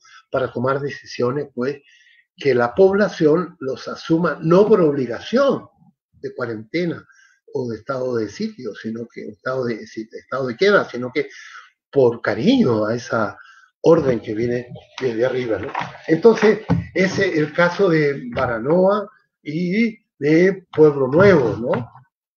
Que se llamó finalmente San Luis Beltrán, se transformó. Entonces, eso fue San Luis Beltrán con un criterio pues religioso y pastoral, ¿no? Es una historia muy bonita la de Pueblo Nuevo, y saludo desde acá a los amigos que tienen una revista, ¿no? Y que mantienen un espíritu muy vivo en Pueblo Nuevo, ¿no? y estuvo en un evento allá muy, muy grandioso, duró mucho tiempo, ¿no? Como 4 horas, ¿no? Y después fuimos a un gran almuerzo con pescado, ¿no? Y a mí se me ocurrió pedir un poco de arroz y me dijeron, cállese hombre, no pida arroz aquí, ¿no? Es que estamos en Polo Nuevo y aquí el pescado se come con yuca, no con arroz. Cosas que uno va aprendiendo acá. Entonces, ese artículo le recomiendo de Polo Nuevo porque es un ejemplo como, entonces, eh, entonces en Baranoa, ¿no? Los vecinos libres que habían, eh, entonces fue, en hecho, fue una rebeldía, ¿no? Eh, Vamos a leer un poco algunas frases a propósito de Polo Nuevo y de la obra de don Sebastián de Eslava. Dice José Agustín, si nos atenemos al padrón de 1745, hecho por el orden del juez poblador Vargas, el nuevo sitio de Santa Ana de Baranoa se inició con 132 vecinos, de los cuales 67 corresponderían a San Miguel y algunas rochelas, o sietecillos casi unifamiliares, y 65 personas, ¿no?, a San Luis de Polo Nuevo. Pero si analizamos los datos aislados que se pueden extraer de la correspondencia de Francisco Pérez de Vargas con el virrey, entonces el número total de vecinos se eleva a algo más. La diferencia es mínima y tal vez se explique por los indudables afanes y problemas en que el juez poblador se vio envuelto. De San Miguel faltan Manuel Conrado y Feliciano de la Cova, que llegaron a ser alcaldes, y de Polo Nuevo se echa de menos en el padrón al tan inventado Jerónimo Romero. Cosas como esa, o sea, el Polo Nuevo actual. Según la documentación disponible, los 132 vecinos del padrón tuvieron la siguiente procedencia: 60 de San Miguel, 7 de diversas estancias o sitios pequeños muy particularizados y 65 de San Luis Beltrán, o sea, el Polo Nuevo actual, ¿no? Entonces, asombroso que finalmente Polo Nuevo, a pesar de la orden escrita, ellos se fueron sencillamente lograron mantener su municipio, ya que era Pueblo Nuevo, a Polo Nuevo, ¿no? Y nació como una doctrina, ¿ya? Porque sencillamente este San Luis Beltrán, ¿no?, es una figura muy linda porque finalmente llegó a Europa y fue declarado santo, ¿no? Le tenía mucha devoción. Yo no sé, una vez en Tubará yo vi una fuente de agua sobre San Luis Beltrán, ¿no? No conozco mucho de eso. Ya, terminando ya, entonces voy a mostrar alguna cosa importante, ¿no? Quería señalar algo algo que tiene que ver con esto, ¿no? A propósito del tema de la transculturación y esas cosas, ¿no? El siglo XVIII es un siglo para mí demasiado importante, más importante que el XIX y que el XX. Voy a hacer una afirmación para que los historiadores, colegas, me contradigan, ¿no? Toda la cultura nuestra, sobre todo el carnaval, nuestra manera de ser, nuestra raza, nuestras comidas, todas existían ya en el siglo XVIII. ¿Sí? Por ejemplo, el carnaval es del siglo XVIII. Cuando don Sebastián de Eslava con Francisco Pérez de Vargas estaban tratando de organizar racionalmente a estas poblaciones, en Barranquilla, en Soledad y en Sitio Nuevo, como dice la documentación, ¿no? ¿Sí? Sencillamente habían bailes, ¿no? Habían bailes y los bailes entonces, sí, aquí está el texto que ustedes pueden alcanzar a leer, ahí está el texto, ¿no? En donde sencillamente se da cuenta, voy a leer el texto, ¿ya? O sea, piensen ustedes, especialmente se lo dedico esto a Fernando Ferrer, ¿no? O sea, cuando su coterráneo estaba tratando de organizar racionalmente a nuestra población, entonces sencillamente la gente acá estaba en otra, ¿no? 1750, 1753, antes 1740, lo que había acá eran fiestas, ¿no? Entonces, voy a leer, ¿no? En la parte que ustedes están leyendo aquí, voy a leer el fragmento ese que me parece, y Y en la Santa Cruz, ya, voy a leer entonces, 1753, se supone que la técnica me hace que ustedes lo tengan ahí al frente. En la Santa Cruz de San José, eso es sitio nuevo, ¿no? Y es lo que me ha traído este asunto, es un documento oficial, un informe al virrey, habiéndome cerciorado del hecho en realidad por muchos de sus vecinos que los hay honrados y de bien como de otros, de los sitios de la Soledad y Barranquilla, sitios, ¿ya? He venido a satisfacerme y sacar en limpio, que tienen más inclinación y más lo usan el baile del arpa y de vihuela que el de dicho canjilón, que es el tambor. Según me lo testificaron con toda fe en algunos en que ocurriendo las fiestas de la Santa Cruz y Santa Rosalía. Ya, entonces, claro, lo que tenían ellos eran fiestas y hay otros relatos más que yo tengo en un trabajo que hice que se llama, que está publicado y es una conferencia del Banco de la República, si alguien lo quiere escuchar, ¿no? Es una ponencia que hice yo para el Congreso de Historia del año 2019 y se llama Raíces Históricas del Carnaval en Barranquilla, en donde yo sostengo de que la fiesta del carnaval en Polo Nuevo, perdón, en Barranquilla, en Soledad y en Sitio Nuevo, ya existía en la época borbónica. ¿Ya? Ahora, ¿cómo se hacían esas fiestas? A pesar de las autoridades escandalizadas. Hay otras más citas, ¿no? Cuando ya se consolidó el siglo XVIII el mestizaje y los Borbones organizaron o intentaron organizar por 19 cabeceras municipales, ya la fiesta del carnaval era un hecho. Y llegaba el carnaval y se hacían las fiestas. No fueron decretadas por el virrey de Eslava. ¿Ustedes creen que el virrey de Eslava hizo algún decreto respecto? Si hicieron algo los obispos en Cartagena también, siempre estaban prohibiendo las fiestas, siempre fueron fiestas obscenas, y están todas las citas allí, ¿no? En ese trabajo. Quería hacer ese contraste, ¿no? Para ver de que hoy en el presente nuestro, y hacia el siglo XXI, nuestros gobernantes tienen que saber historia, y la historia, como dice el dicho antiguo, árbol que crece torcido nunca su tronco endereza. El Atlántico, también la región Caribe, América Latina en general, pero sobre todo la región Caribe y sobre todo, creo yo, el Atlántico como una cápsula, nosotros nacimos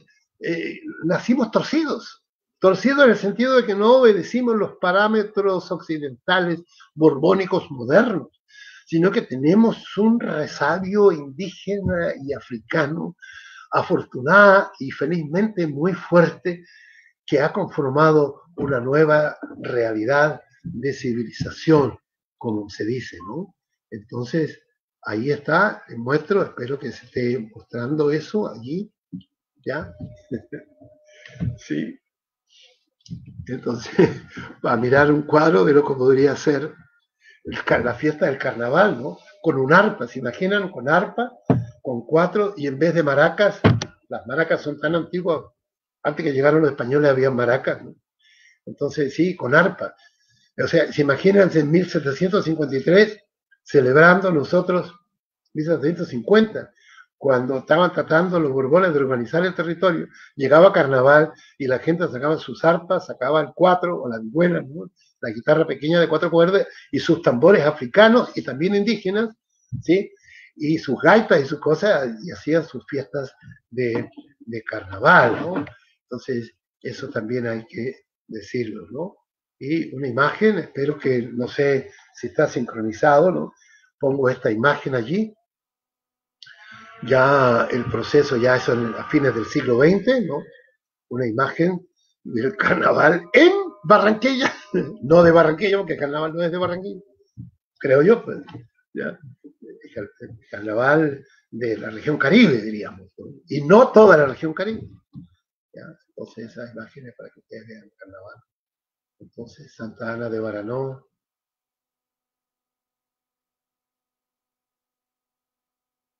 ya, voy a, este documento me lo pasó José Agustín Blanco y con esto me despido.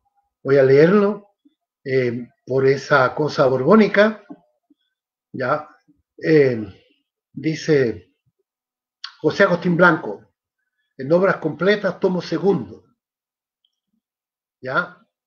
Dice, los indígenas de Baranoa, en número de 39 familias, que bien podrían pasar de 200 individuos en total, se trasladaron definitivamente a Galapa, dejando el pueblo de Baranoa donde sus antepasados habían morado desde tiempos prehistóricos, quizás desde 1000 años antes de Cristo, como los de Tubará o los de Malambo.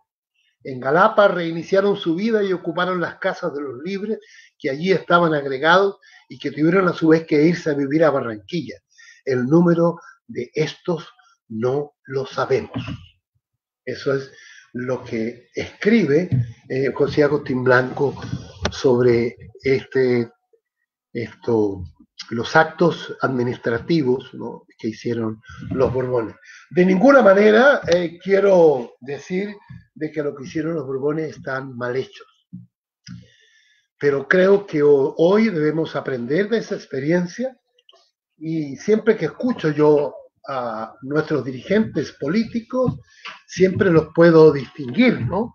Cuando están hablando en un tono borbónico o en un tono distinto, que yo lo califico de Austria, de los austrias, anterior, que es transcultural, diríamos, ¿no? O sea, un dirigente político que sabe el origen de nuestros pueblos le habla muy difícil, ¿no?, a la población, sobre todo si son autoridades como gobernadores, alcaldes, ¿no?, regidores, etcétera, ¿no? Cada vez entonces hay que considerar que somos un pueblo muy especial en ese sentido. Creo que tengo todavía la imagen que compartir. Sí, aquí está también, como dice, nació el sitio parroquia de Libre de Santa Ana de Baranoa mediante un proceso fundacional forzado, ¿no? ¿Sí? La fundación se realizó para agrupar vecinos libres moradores del área circunvecina del antiguo pueblo de indios de Baranoa, de manera que empezaran a vivir todos bajo toque de campaña, ¿no? Ahí está la iglesia nuevamente, ¿no?, para el pago de impuestos, etcétera. Esto es lo que dicen, ¿no? Algunas imágenes que ustedes van a ver entonces. Sabana Larga, ¿no? Sí. Uciacubí, Huaco, maravilloso, ¿no?, pueblo, Santa Lucía, ¿no?, y el censo de tierra adentro, ¿no?, ustedes conocen, ¿no?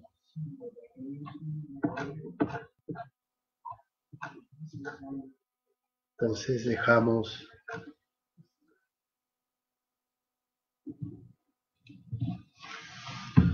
esa es la imagen de Sabana Larga. Eso es de fines del siglo XIX, tengo entendido, ¿no? Sí, no tengo registro de cuándo fue hecho eso. Sí, no sé quién está en el chat. Eso fue entonces la charla de hoy. Agradezco la paciencia y el interés de ustedes y reitero mi invitación a que sigan congregándose alrededor del Archivo Histórico del Atlántico, que es la única institución que se ocupa, que yo sepa, de rescatar la historia del Departamento del Atlántico. No la historia de Barranquilla, por eso se llama Cátedra Atlántico-Barranquilla. ¿Sí? Para contrarrestar entonces y lentamente volver al sur. Apenas si superamos la pandemia, entonces vamos a volver al sur, ¿no? Ya hemos estado en Rotinet, donde se inicia la civilización, hemos estado en Puerto Colombia, hemos estado en Soledad, hemos estado, yo estuve solo todavía como plan piloto, he estado en Polo Nuevo, ¿no? Hemos estado en Sabana Larga, hemos estado en Galapa, ¿no? Y próximamente seguramente vamos a ir al Gaugonal, vamos a ir a Santa Lucía, ¿no? ¿Sí? Vamos a ir sí, hay una zona allá donde tenemos unos amigos, vamos a ir a Juan de Acosta, que es del siglo XVIII también, no es pueblo de indios, hay que ir al ex pueblo de indios Saco, hay que ir al Uruaco, tenemos una amiga allá que asiste, ¿sí? El Uruaco, que es un caso muy especial, ¿no?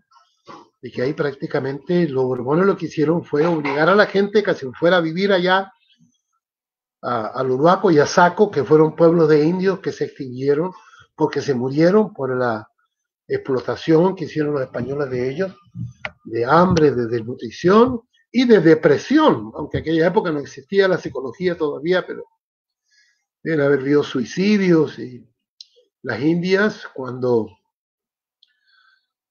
nacía un niño, los enterraban, ¿no? Seguramente usaban ruda para abortar y esas cosas. Esa es una historia todavía que están por escribirse, ¿no? Y vamos a tener que escribirla nosotros los mestizos, que tenemos parte indígena, porque la genética se hereda más por la madre. Entonces, sí, eso es la cosa, no hay chat. Entonces, Juan Pablo Mestre, agradezco tu cariño y tu dedicación, y hablaremos entonces la próxima semana para planear las clases que quedan de esta serie del primer semestre de la Cátedra del Atlántico Barranquilla del año 2020. Saludo a todos los amigos. Entonces, Juan Pablo, ya está por ahí. Jorge, ¿cómo estás? Claro, aquí siempre estamos pendientes. Ya. Sí, pues muchas gracias. Me despido yo. Bueno, claro que sí, Jorge. Bueno, muchísimas gracias de parte del Archivo Histórico por tu participación, por tu entrega, siempre esa dedicación y esmero por compartir con todos nosotros en este espacio académico de la Cátedra Atlántico Barranquilla tus conocimientos sobre nuestro departamento. Muchísimas gracias, Jorge. Sí, aquí aprovecho, hay minutos todavía. Saludo a mi grandísimo amigo Rafael Arteta, ¿no? Si sobrevivimos a la pandemia, vamos a hacer un gran evento en Saco en la mañana, y por la tarde lo vamos a hacer en Juan de Acosta, ¿no? Creo yo, ¿no? Samuel Whipley, pues, intelectual, poeta, gran lector de Barranquilla, sí, Luz Alejandra Aguilar, Fernando Ferrer, que bueno, le he rendido los honores correspondientes en la figura de don Francisco Pérez de Vargas, don Miguel Pardo, pues, gusto de verle, José Castro, no me acuerdo, Daniel Tren, siempre gente buena, ya, Carlos Llanos, Álvaro Fan Martínez, por ahí me ha sonado el nombre, Carlos Alberto Manrique, Walter Borges, hombre, emocionado, Walter, qué bueno, hombre, y Julio César, no sé, Freddy Enrique Pulido, usted es nuestro heredero de la filosofía borbónica, ¿no? Usted es el Borbón acá. Es bueno el cilantro, pero no para tanto, Freddy. Hay que planificar, pero no tanto, ¿no? Como el cilantro. Bueno el cilantro, pero no para tanto. Hay que combinar las dos cosas, ¿no? Sí, Freddy Pulido, me encanta verte, pues pudiste haber intervenido. Vamos a leer lo que dice él. El mestizaje en la colonia empezó muy temprano y a alto nivel. Algunos conquistadores se casaron con indias del linaje imperial, incaico y azteca. Más aún, Gonzalo Pizarro, hermano del conquistador de Perú, se casó con Francisca, hija de Francisco, y se fueron a vivir a Trujillo, España, ciudad natal de los Pizarro. Maravilloso comentario. Claro que sí, esa es una historia todavía por escribirse. Yo soy mestizo, ¿no? Entonces, la maldición de Malinche nos persigue, ¿no? Jorge e Isaac, llégate. David, Cris Hernández, Aníbal Sarur, distinguido don Aníbal, hombre, entusiasta. Miguel Pardo, Aníbal Sarur, José Miguel Molina, Jorge Collazos, de San Luis Beltrán, de Pueblo Nuevo, Rafael Arteta, Miguel Pardo. Cartagena fue la ciudad más importante del Caribe colonial, ¿no? Claro. Carlos Llanos, oiga, bastantes comentarios, pero ¿cómo hago para verlos yo mientras se ocurren ya? Sí, esas son las historias, ¿no? Hay mucha historia todavía, ¿no? Hay mucha historia. Pues, cuando estuvimos en Galapa, yo dije algunas cosas que me transmitió verbalmente José Agustín, porque la Iglesia Católica hizo un evento allá cuando se estaba acabando la encomienda, y es una buena fecha porque la iglesia trató de reparar los daños y reconocer los daños que habían hecho los españoles contra la población indígena. Bien, Juan Pablo, entonces, que tengan buena tarde, pues cuídense y mientras tanto no tenemos otra alternativa que obedecer a las autoridades y que las autoridades sepan historia y constituyan comités de emergencia que representen a los médicos, científicos, historiadores y líderes populares a ver cómo hacemos para salir de este trance. Muchas gracias y buenas tardes a todos. Adiós, Juan Pablo. Era Jorge Villalón Donoso, coordinador del espacio académico de Historia Institucional del Departamento del Atlántico de la Cátedra Atlántico Barranquilla, a quien agradecemos su participación en la mañana de hoy. Invitarles este lunes festivo a las 4 de la tarde a través de este mismo canal de Facebook del Archivo Histórico del Departamento del Atlántico. Tendremos una conferencia sobre la historia de la Atlántico Jazz Band a cargo de Guido Seoanes Perla, quien se estará conectando con nosotros desde la ciudad de Washington. Así que los invitamos también a vincularse a este espacio académico como una alternativa de programación académica este lunes festivo. Nuevamente agradecerles su participación en la sesión de la mañana de hoy y desearles un feliz resto de día. Muchísimas gracias por su participación.